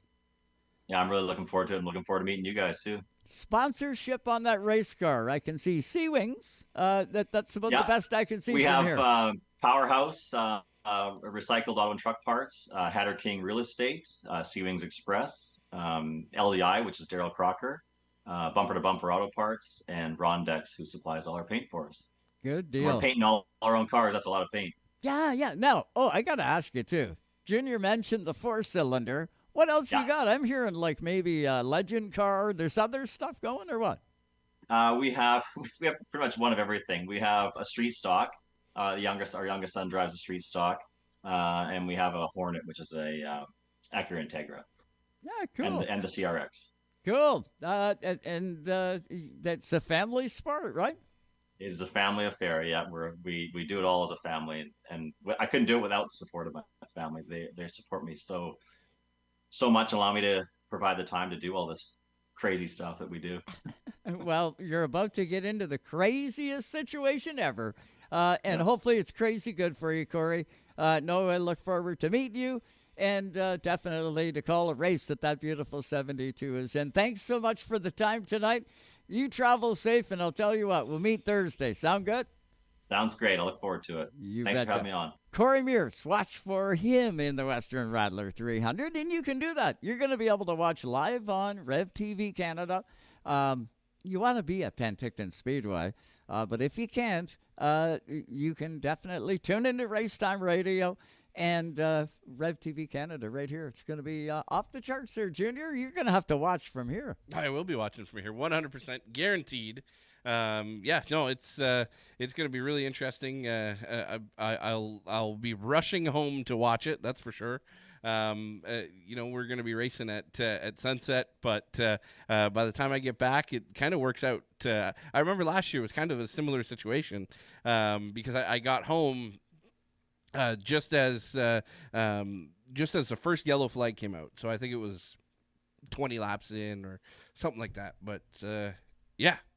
Friday night, the Snakebite 125. It's the Westcar portion of the event weekend. The top three after the 125 will qualify for the Western Rattler 300. Don't forget about the Venom 100. And that is the street stock portion of the event weekend. And then on Saturday, it is the Western Rattler 300. And I don't know whether I've got it wrong in the Viper 100 is Saturday. Could be vice versa. But there is 100 laps on Saturday for the street stocks as well. Now, on Friday, I'm not sure if we're going to have live video streaming or not. I know it won't be through Racetime Radio. I can guarantee you that we will have live audio right here on Racetime Radio and racetimeradio.com. So you can count on that. I'm just not quite sure if we're going to have pictures or not. It'll all depend on if Kent is all set up with the camera guys and everything. That is going to be in place for Saturday, and Jerry Paxton and I will definitely have the call for the whole weekend, and we look forward to it. We're going to hit a quick break. When we come back, I got a couple of notes we got to fill you in on, and then we are going to have Trevor Seibert, driver of the 69 for the Western Rattler 300. He's going to have that driver hat on tonight. I can just about guarantee it. Everything from the Speedway is set up and ready to go. He'll have his helmet on instead of his hat. You can guarantee it. We'll be back here live tonight on Racetime Radio. Hey fans, Ron Beauchamp Jr. in a 60 Mopar Dodge. You're listening to Racetime Radio. Watch for the 60 crew in the new year. We're going to be wicked. You're willing to sacrifice our love. Did you know you can get home and away feeds for every NFL, NBA, and NHL game on your phone? I can't believe it! Every game, all season. It's all on the SXM app. Sports the way they're meant to be heard, with your hometown announcers just a tap away. Search for your team, then tap the star on the corner of the screen and save it as your favorite. It is gone! An incredible finish! And if you love college sports, when the game is on, just search for your school. It's always a home game when you listen to sports on the SXM app. Free for most subscribers. It's Canada's kickoff to 2023 at Penticton Speedway. It's the second annual Western Rattler 300 weekend. If you build it, they will come. Friday, May 5th, it's qualifying, plus the Street Stock Viper 100 and the Westcar Snakebite 125. The top three will qualify and move on to the 300. Then Saturday, May 6th, it's the 300 Last Chance Qualifier, plus the street stock Venom 100 and the second annual Western Rattler 300. It's Canada's richest to win pro late model event, with $20,000 to the winner. For tickets and info, get to PentictonSpeedway.com or tune in live on Racetime Radio for live flag-to-flag coverage. Riley Seibert, the winner. This is my house, not coming here to push me around, and this is probably the biggest win of my career. May 5th and 6th, the best in the business will be at Penticton Speedway at the Western Rattler 300. What is SiriusXM NASCAR Radio? Tyler Reddy will go to victory lane at the Indianapolis Motor Speedway. You just won at Indy. Down here in Victory Lane, let me ask the fans. It's all Joey Logano will set his sights on a championship. 2 times, baby. things. He shoved him up the racetrack. Back up on the throttle as he heads to victory. NASCAR. Oh, he loses it. He crashes. SiriusXM NASCAR Radio, Channel 90. Also streaming on the SXM app. Oh, hell yeah. Even though Napa is a nationally known name, nearly all of our stores are built from the ground up by local owners and families. People you might call neighbors will be here, there, and everywhere. Doing what neighbors do to keep their communities moving forward. You stop by a Napa Auto Parts store, you can count on Napa know-how. Tonight's Racetime Radio is brought to you by Napa Auto Parts Stores, New Glasgow, Antigonish, and Port Hawkesbury, Nova Scotia. You can count on Napa know-how. BP Race Fuels, the worldwide leader in race fuel technology. Soccer is a passion that goes beyond the sport, and SiriusXM FC's podcast, More Than a Game, brings that passion to you. Can you believe it? In each episode, FC's panel of experts take a deep dive into club histories, iconic grounds, Anfield has erupted, bitter rivalries, and so much more. There's nothing like a derby day in Manchester. New episodes are available weekly by downloading the SiriusXM app and searching More Than a Game. From the high banks of Daytona. Cover it all. Ooh, that's going to leave a mark. And now, back to the Joes. Hey, shake and bake, Cal. Woo! Shake and bake! Here on Racetime Radio. And welcome back, everybody, to Racetime Radio. So glad you could tune in tonight. Genuinely appreciate it. Big weekend coming up next weekend, right across the country, really. When you take a look out on the East Coast, I think, well, there was some big news, actually, at Eastbound International Speedway. We're going to have to get those two guys on, Junior, that are going to be taking a green flag in a Pinty's race. I'm hearing that Mr. Collins is going to get out there. Yeah. I'm hearing that the 46, the winging it guys are going to be all. McFarland, yeah. McFarland's are going to be, we're going to have to get those guys on. We will, as time unfolds here, as we get a little closer. But there's a bunch of new names in the Pinty Series, man. It's going to be, not that Collins or McFarland or Brandon McFarland are new names in the Pinty Series. Brandon's got one start. Yes, he does. Collins, I believe, has got 6 or 7 starts. Yep. He did real good at Sunset Speedway, I might add. The last time he was at Sunset Speedway, I want to say he came away with a top 5 finish. Yeah, he was running right up front. I don't know whether he finished up there, but he ran right up front the entire day. But when you look at the equipment that they've got some really good equipment rolling in. They purchased an iconic race car from the Steckley stable last year with the 56 on the door. It was not a Jim Bray car. They just used it for the number with the owner's points and helped Jim out basically with the number side of things.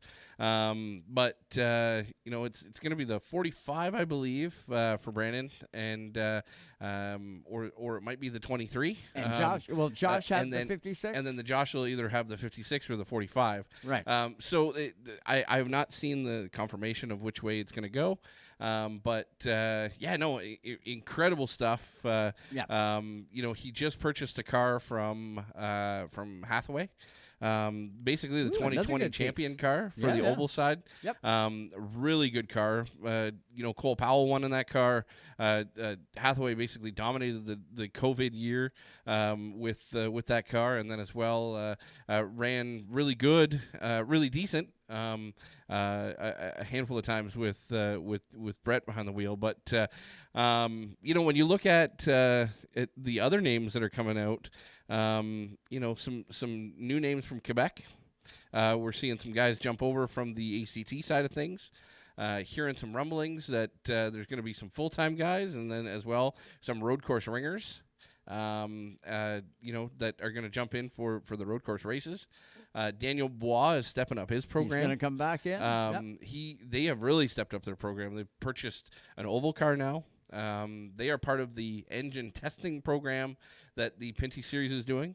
Of course, testing a motor program that is a lot different than what they have with the spec program. Mm-hmm. Just a tremendous amount less money.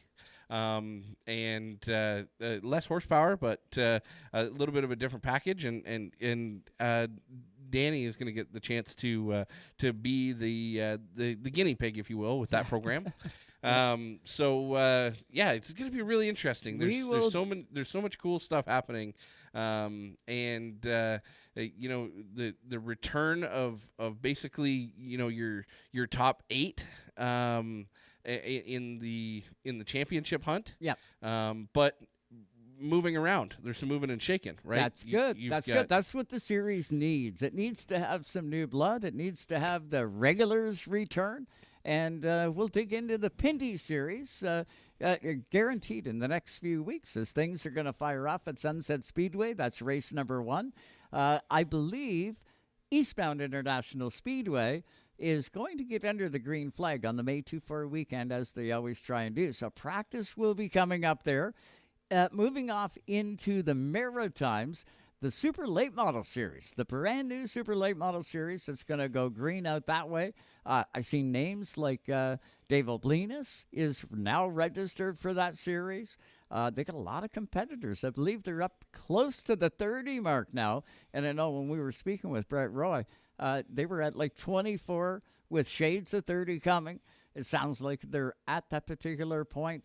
Of course, the East Coast International Pro Stock Tour getting set to fly again at Scotia Speed World. Things will fire off there for that division. The sportsman class out there. Street stock's going to hit Riverside. Lots happening on the East Coast, and practice will be firing off at all those tracks. Petty International Raceway, Speedway 660, I believe, is going to get out of the box here in a week or so. Just a lot happening on Canada's East Coast. Same thing here in Ontario. Next weekend, you guys actually race at Sunset, Joe? Yep. Yeah, you're racing? Yep, there's late models, super stocks. It's kickoff weekend. Yep, kickoff weekend for Sunset. They haven't had a practice, but they're going to go straight into it? Yeah, well, there's they've had open test days where there's been lots of people on the racetrack over at Sunset, but they have not had a practice day. Of course, it got rained out this weekend, but they'll probably crack the gates open early. Brian will probably do something like that to get the guys in. They've actually announced that already. That Sunset will be cracking the gates open at 11 a.m. On race day, just to allow everybody to get out there and knock the rust off. But it's going to be a full card of racing at Sunset, and it should be relatively interesting to see what all shows up there, because they've made a bunch of changes over the course of the off season. NASCAR back in the fold there. A lot of excitement about that. Sure. As well, I just got a note here. 9 a.m. the back gate's going to open. So Tech and Tires open. Practice starts at 11. There you go. But junior late models, mini stocks, super stocks, pro late models, modifieds is going to be your what's on tap. Yeah, what's on tap. Yeah, exactly. That's going to be a busy night. Full Throttle Motor Speedway in Varney, Ontario. I've seen them. They had the paint flying the other weekend. They tried to get practice in yesterday, and I've seen cars on track. Don't know whether it was wet or what was happening. I know it rained here pretty well all day, but they did have some activity, so look for more there. And as you go right across the country, things are firing up. And BC right now has got to be coming off the chip, getting ready to go for the Western Rattler 300. I know it's the focus of a pile of race teams. Everybody going to just zip on into Penticton Speedway for this big kickoff to the season. The longest late model race from coast to coast. It's going to be a huge one. Who are you thinking for that one? Do you think Riley's going to be able to go back out there and repeat? No, I think I have to go with Kyle Reed. Being out there, just the notebook that the King Racing bunch have, the fact that they're sending Andrew Hicken and Corey Hall out there. They're going to be working on that 10 car with Dave Mader, and as well the 42 of Kyle Reed. I think that Kyle Reed is going back there very hungry. Oh, yeah. Not to take anything away from Riley or Trevor, or Dave Mader for that matter.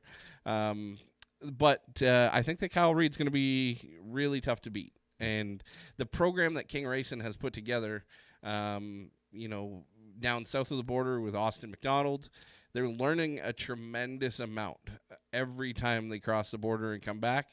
Of course, Andrew Hickens been there, done that. So I think that he's going to be a force to be reckoned with. They will want to set fast time. They will want to lead practice. They will want to win the race.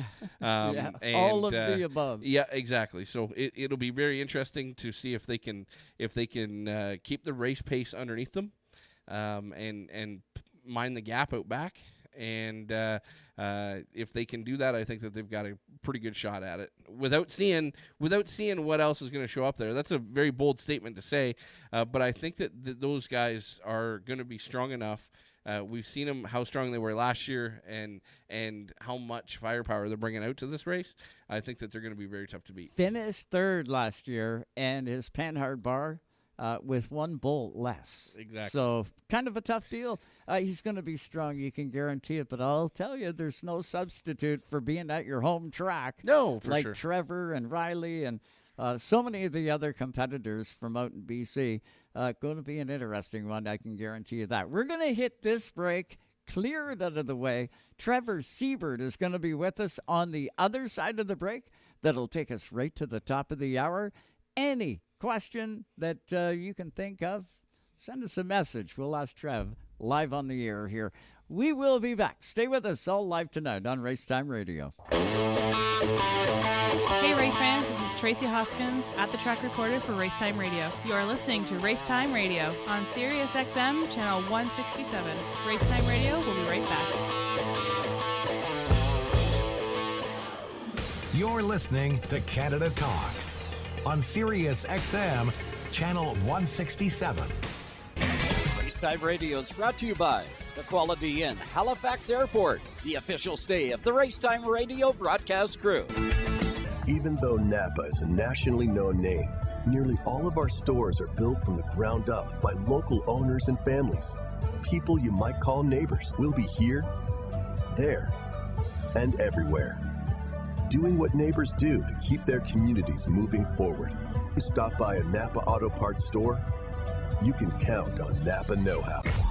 It's Canada's kickoff to 2023 at Penticton Speedway. It's the second annual Western Rattler 300 weekend. If you build it, they will come. Friday, May 5th, it's qualifying, plus the Street Stock Viper 100 and the Westcar Snakebite 125. The top three will qualify and move on to the 300. Then Saturday, May 6th, it's the 300 Last Chance Qualifier, plus the Street Stock Venom 100 and the second annual Western Rattler 300. It's Canada's richest to win pro late model event with $20,000 to the winner. For tickets and info, get to PentictonSpeedway.com or tune in live on Racetime Radio for live flag-to-flag coverage. Riley Seibert, the winner. This is my own, not coming here to push me around, and this is probably the biggest win of my career. May 5th and 6th, the best in the business will be at Penticton Speedway at the Western Rattler 300. Alexa, play NASCAR radio on SiriusXM. SiriusXM NASCAR radio from SiriusXM. Start your engine! In access to NASCAR's biggest names. Martin Truex Jr., Kyle Busch. Chase Elliott. Hear live coverage of every single race. They're side by side for the win. It's unfiltered 24/7 NASCAR. Welcome to Victory Lane. We got breaking news. Let's go to the hotline. This is SiriusXM NASCAR Radio, Channel 90. Listen on the app or at home on devices equipped with Amazon Alexa. Learn more at SiriusXM.com/NASCAR. Hey everyone, this is World Series champions Lance McCullers Jr. and Carlos Correa. We're excited to announce that our podcast, The Walkout, is now available on SiriusXM. Each episode, we go inside the world of combat sports, providing hardcore analysis, honest opinions, and top picks for every fight. If you share the same passion for combat sports as we do, you need to listen to The Walkout. Episodes are available on the SiriusXM app, Pandora, and wherever you get your podcasts. Tonight's Racetime Radio is brought to you by Napa Auto Parts Stores, Port Hawkesbury, New Glasgow, and Benedict, Nova Scotia. Drivers, start your engines. Welcome back to the track. Live on Racetime Radio, SiriusXM 167. Welcome back, everybody, to Racetime Radio. Just doing a little bit of tech on Gary Elliott's number 36 Quaker State Chevrolet. Everything looking good on this side, Junior. You can't see from over there, but I can see right under the hood and everything. If that thing fits an ABC body template, I would eat my shorts. Yeah. It's a I'm just saying, Gary took a couple liberties with that body. Yes, he did, and it looks fantastic. If you want one of these beautiful diecast cars, I don't know if Gary's got any of them left or not, but you could always contact him. Own a little piece of Canadian motorsports history. They're a 50-year celebration for Gary Elliott. But what do you say we get to the Zoom line? And I wanted to save the final word for the Western Rattler 300 to the guy that came up with this whole deal. Not only did he come up with the concept in his mind, but he activated along with Ingo and his whole team and his whole staff all the way around. Let's welcome in Trevor Seibert, driver the 69. And Trevor, what do you got on tonight? You got your helmet on, or have you got your hat on?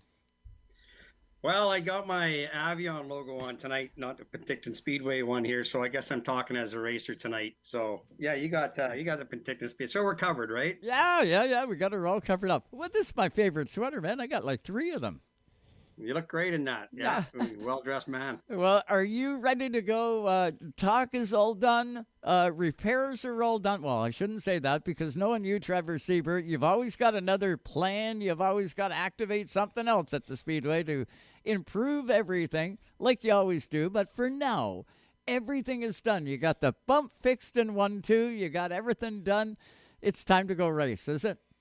It sure is, yeah. Yeah, I just came down from the track again. I left Riley behind up there. We're repairing the fence in one spot there, and we're down to the small details now. So the bumps were paved, as you know, last fall, and we've had a chance to test them out, and they're quite a bit better than what we had there before. You know, we are tying into old asphalt, so we had a discussion there last night about how you come off the new stuff and then you run onto the old stuff again. So you're kind of nice and smoother for a little bit, and then you get back into the rough stuff. And it's funny when there's one spot in particular when you go down the backstretch coming out of 2 that seems to be bumpier than it used to be. And I think we've determined that that's only because 1 and 2 are now a lot smoother than they used to be. And so it accentuates the bump coming out of 2 onto the backstretch. So yeah, interesting though, but I'm absolutely ready to go. You know, the car is ready to go. We tested it there a couple of weeks ago, and I feel pretty good with it. You know, running kind of the same lap times we did before, maybe slightly faster, because we are bumping off the chip a little sooner now with what's going on in turn 1 and 2. But you know, we had a great car last year. Jeff Walt put that car together, and Riley's car, you know, with the setup, and you know, we also bought those cars from McCall, so they came out here. You know, hats off to Mike and his crew as well back at McCall, because they sent a couple of really great cars out here, and we just had to do a little fine tuning with Jeff, and he knows his way around a race car. And yeah, I used to, but I don't really. I haven't kept up with it the last 25 years. You know, I know the basic fundamentals, and I like to think I can still hold the steering wheel and run the pedals. I was just going to say, you don't have to worry about the load bolts and stuff anymore. You know how to work that wheel pretty good. You haven't lost anything there, I can tell you that. Well, it always comes down to the feel, right? In any kind of race car, whether you're oval track racing or you're a road course or a formula car or a stock car, you have to feel the car, and you have to be able to convey what you're feeling and what the car is doing or not doing or what you want it to do. You have to be able to convey that to your crew chief. And if you don't know how to make the adjustments, I've always maintained, if you're really not sure what screw you're supposed to be turning, you just need to have somebody that does. But you have to be able to come in when they look at you and say, "What's up?" Right? And Jeff likes to call me boss. "What's up, boss?" Right? And I have to have answers for him, and that's always been my deal in my career. I've had a ton of really knowledgeable crew chiefs work for me. I learned a lot from a bunch of them early on in my career, and how to test a car and what to watch for. Like, in other words, don't just go out there just to have fun and go around in circles for 50 laps and come in and have no information for them. Well, nothing's going to change. So back in your Indy days, though, you had engineers that were on there, as well as a crew chief, a car chief, and everything else. Now, with the short track program, you haven't got the engineers. You got everything sort of tidy in one little package now. Yeah, it's a good point, actually, because, even back in the mid-'90s, guys were already on the laptops and plugging into the side of the car. It was pretty early in the program, but we were doing data acquisition back in those years already. And when I raced for CASC, for example, out of Toronto, I'd walk into the shop, and the engineer would be behind his computer screen, and I'd kind of look over his shoulder, and he'd have a shock package on there, and he'd have all the mapping of the track and G-loading and everything else. And I just said, "Hey, yeah, looks great," and walk away like I knew anything about what I was talking about. But again, it was really about being able to give them the proper information, what you wanted the car to do, what it was currently doing, and leave it in their hands. And, it is really interesting how things have developed over the years, with data acquisition, that kind of stuff. But at the end of the day, it still has to be somebody that knows how to turn a wrench and where on the car to go and look. Absolutely.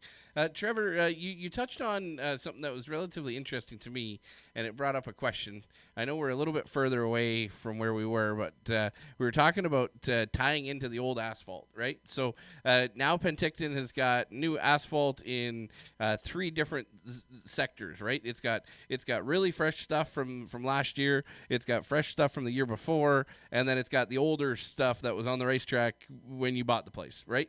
Yes. So there's like 3 different zones there.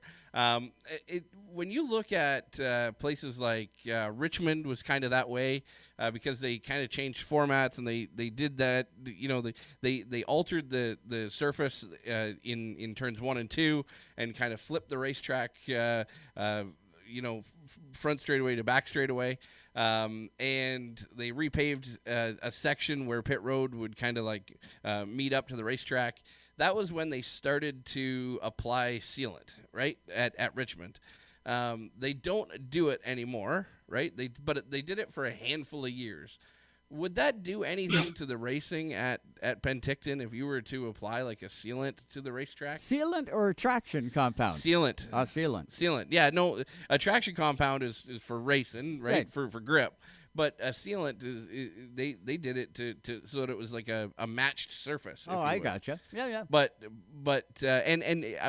we're actually listening to NASCAR radio earlier this week. They were talking about sealing North Wilkesboro before the All-Star race, just because it's kind of the same similar situation where you've got multiple years of asphalt on the racetrack in various layers of degradation.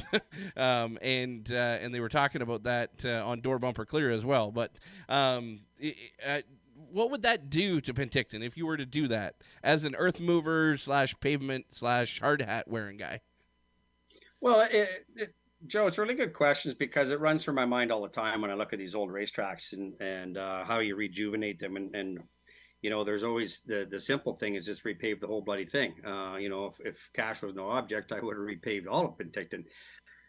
But that's not reality. And so when you get into these applications like a seal coat or something like that, they certainly have their merit, but you have to be so careful with it because, asphalt at the end of the day is a wear course. Mm-hmm. That's really what it is. And so if you drive, whether you're driving on the highway or you're driving on a racetrack, you typically drive in the same spot over and over and over and over. So you'll wear a groove back into it rather quickly, and you'll take off whatever you put on there pretty quick, and you'll see a track that has a one line in it where everybody drives for the most part, and you'll be back to where you were rather quickly because any of those applications are very thin. You're talking, probably 4 to 5 millimeters is really all you're talking in an application. Yeah, it doesn't penetrate down into the asphalt. It just sits on top. I gotcha. Yeah, it's a top coat. I mean, there's different rejuvenators and different ways of doing it. I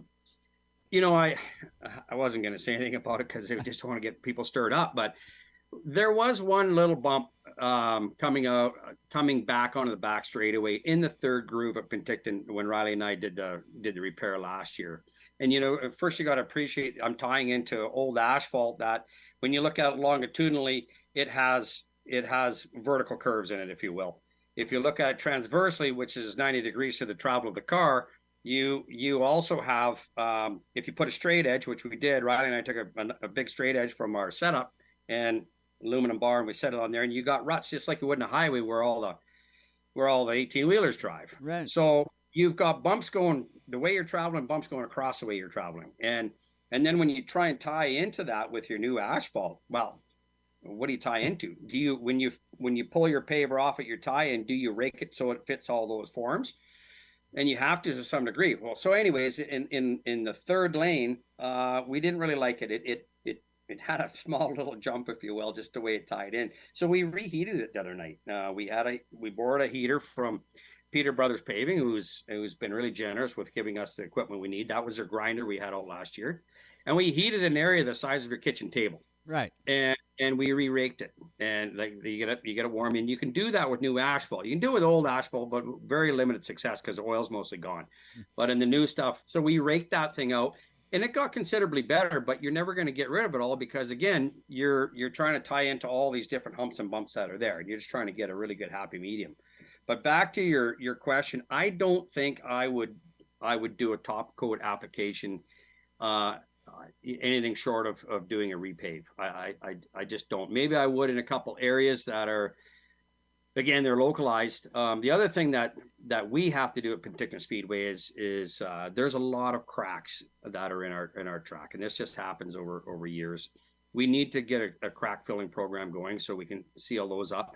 The cars won't really notice a big difference, but you can't let the water get into the base because that's what goes in. It gets in there, gets damp, and then when we freeze in the wintertime, of course, it heaves, and that's what really moves your track around, and creates further problems. So part of our maintenance, part of any good maintenance at any racetrack would have to employ that. So we're going to be out there beg, born, stealing somebody's crack machine, and we'll go do it. But you need you put hot tar in there, just like you see it a lot in the airports. Yeah. I mean, you see it on the highway, but you really see it at the airports because, of course, Transport Canada stuff they just don't let that go. So they're doing it almost every spring. This is Trevor Seibert. He drives the number 69. He's going to be in the Western Rattler 300 Penticton Speedway just this coming weekend. We've been talking about it for months. The wait is just about over. We've only got a few more days. Trevor finished second last year to the 09. Riley Seibert, his son, and did a whale of a job. Had the lead for a little while. Trev, how are you going to attack this one this year? You're going to tackle it any different? Because you did have success last year. First off, I wouldn't be mean and ask you like that. Like the second place has got to sting a little bit. I wouldn't be mean like that. That's just to bring it up right off the bat, eh? Just second place. Ooh, salt. Well, it's always second as the first to lose, that's for sure. Any kind of a race car driver worth of salt always wants to win, and I'm no different. And last year he asked me what I'm going to do different. Not a heck of a lot. I mean, the car was really good. I maybe will just do a bit of more tuning on it on the Thursday night, and maybe the Friday practice, just to get it right for turn 1 and 2, because that's the only place that the track has changed. But I've always been a big believer in having a good race car. I qualified 8th last year, which wasn't stellar. Mm-hmm.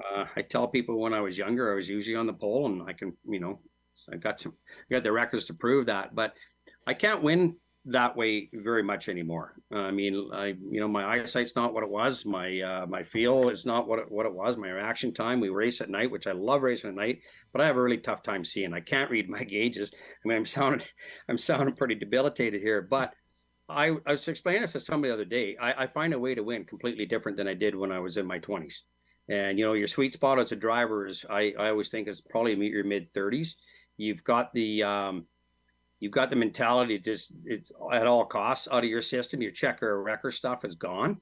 Where you've got the experience and you've still got all your senses and faculties are still working properly. Right. But as you get older, you have to go at it a bit differently, and that's the strategy. And you would have saw that last year when Riley and I got put to the rear for touching the car and weren't supposed to at the halfway break.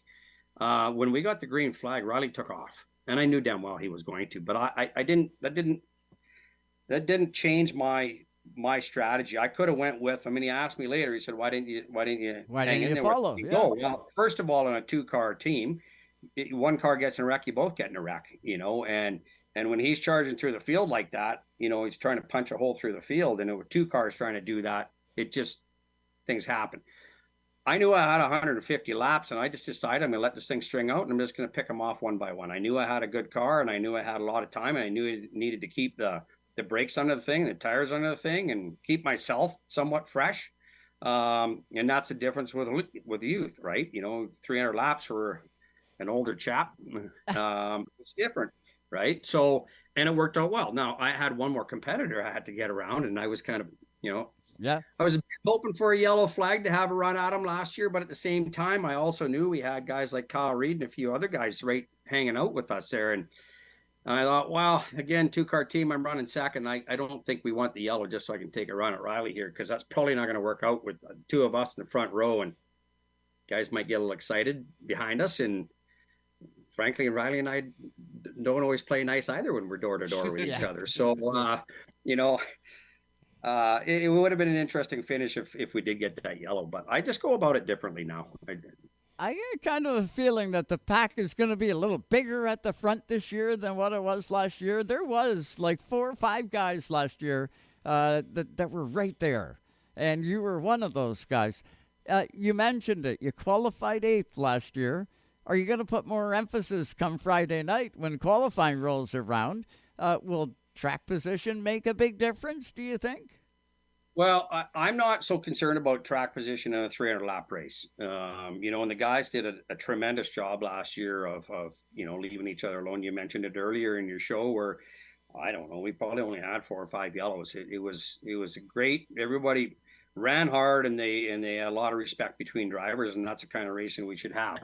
But I would love to be on the pole, everybody wants to be up front there to get, that little win. Yeah. And the further back you qualify, sometimes you gotta be careful. You start to play mind games with yourself and say, well, gee, do I have a car that can win this race if I'm not somewhere up there?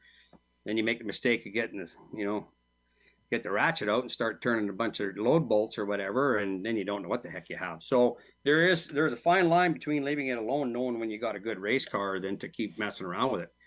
I would like to have a bit more speed. Even with testing the other day, I know where we're at.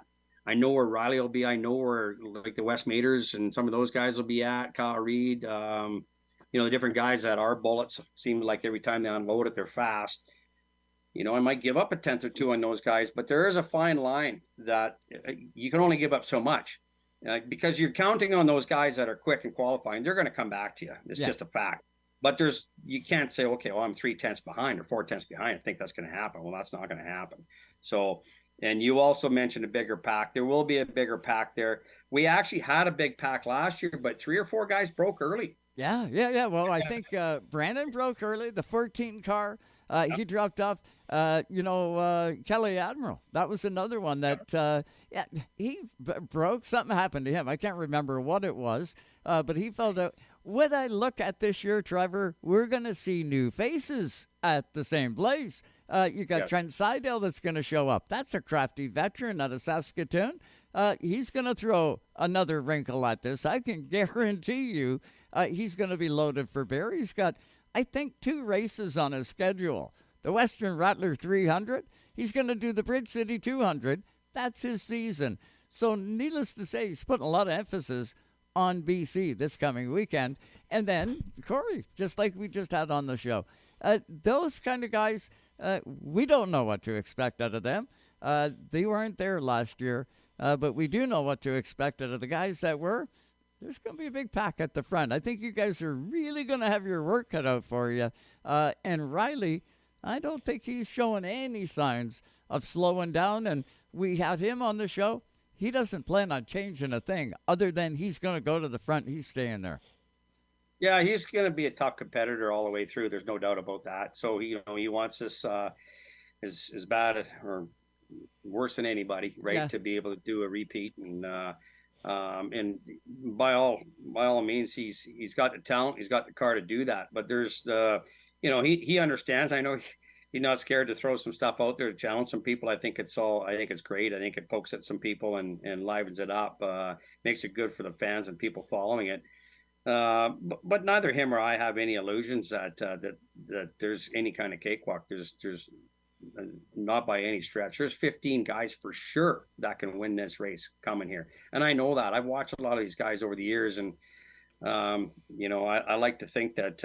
A bit like Jason White said a couple shows ago when you had him on here. He says he's a good study of the sport, and I think he is. In his regard, when it comes to social media and stuff, I think I got a pretty keen eye for talent when I see it. And there's a bunch of guys that are coming here that maybe I've never run against, but I've seen them in odd shows.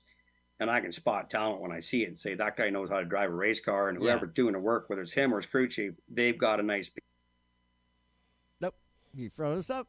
Beautiful car that thing is. Yeah. Oh, gorgeous. Just amazing. Trev, when you, no doubt, this year you're going to have a different mindset, at least I hope you do, than you did last year. You guys were like foot to the floor right up until just about race time with working at the facility and doing all the stuff that you were doing to upgrade last year to open up. Hopefully... that should be sort of tamped down and you can really concentrate on the race. I don't think that's good news for everybody. It's going to be a very interesting show. Thursday, you'll participate, I take it, in practice, and how many laps do you think you'll pull off? I think so. Again, I don't like to wear my stuff out once it's good. I'm sure I'll do a few laps just to make sure everything's right. The other thing I always worry about too, when it comes to strategy, is you can run too many laps in your car and just, like I say, wear yourself or wear the thing out or start second guessing yourself. But I'm always like to think about the what ifs. If something's going to break on my race car, let's have it happen on Thursday night, right? And it give me a chance to get the thing ready for Saturday, right? And you leave it till Friday night right before qualifying and something silly happens. Well, everybody's gone home. The week's gone home. If I got to fly some parts in or go borrow something somebody's got 100 miles away or 300 miles away, I'll send somebody for it. And so there is that. Some people might think you're just worrying too much, but I think the guys that win races, when you say they're well prepared, that's all part of it. To say, take the thing out of the box and make sure that everything's running right and go through it and go through it and go through it and make sure it's right, especially a 300-lap race. Yeah, you hear guys say that all the time when they're testing down at Daytona.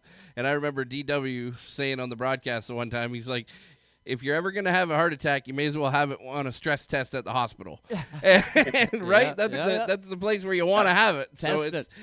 Test it, man. Get it. Make the thing break on practice day and make sure you got your ducks in a row. And I tell you what, you guys have your ducks in a row. I won't be there. I'll be there in spirit. I'll be watching from afar. But good luck to you and good luck to everybody else. And good luck to you on the promoter side and on the driver's side. It's going to be awesome, Trev. Yeah, it's going to be dynamite. Trevor, we're right up alongside it. We got 1 minute, and I got to throw the keys back to the guys in Toronto. I don't think there's much more that can be said other than you don't want to miss this race at Penticton Speedway. The Western Rattler 300 is this weekend. Trevor, they can catch it live on Rev. They can listen on Racetime Radio. I don't know what else we can do other than let's get that green flag out. What do you think? Absolutely. Things are all set up to go. It's going to be a great night. We've got a lot of fans coming for this thing. We got a lot of cars. Guys are bugging me all the time about what our car count is. No problem with car count. We got full fields here for all of us on the weekend. Very strong car count and very strong competitors. So it's going to be a great night. Thank you so much, Trevor. We genuinely appreciate it. I will see you Thursday, my friend. I can't wait. Thanks, Joe. We'll see you then. And thanks, Joe Jr. Thanks a lot. You betcha. That is Trevor Seibert. Talk's all done, man. There's nothing else we can do but race. And we're going to do that come this weekend. Tune in Friday. Tune in Saturday. You're going to have, you won't believe it. The Western Rattler 300 will be live. That's going to do it for us tonight, Junior. You have a good weekend over there. Absolutely. Race number 1. Got to thank Sue here in the Racetime Radio studio, Scotty, and Tim, all of you. Thanks so much, and thanks to all of you for tuning in. Have a good one, everyone, and have a safe week.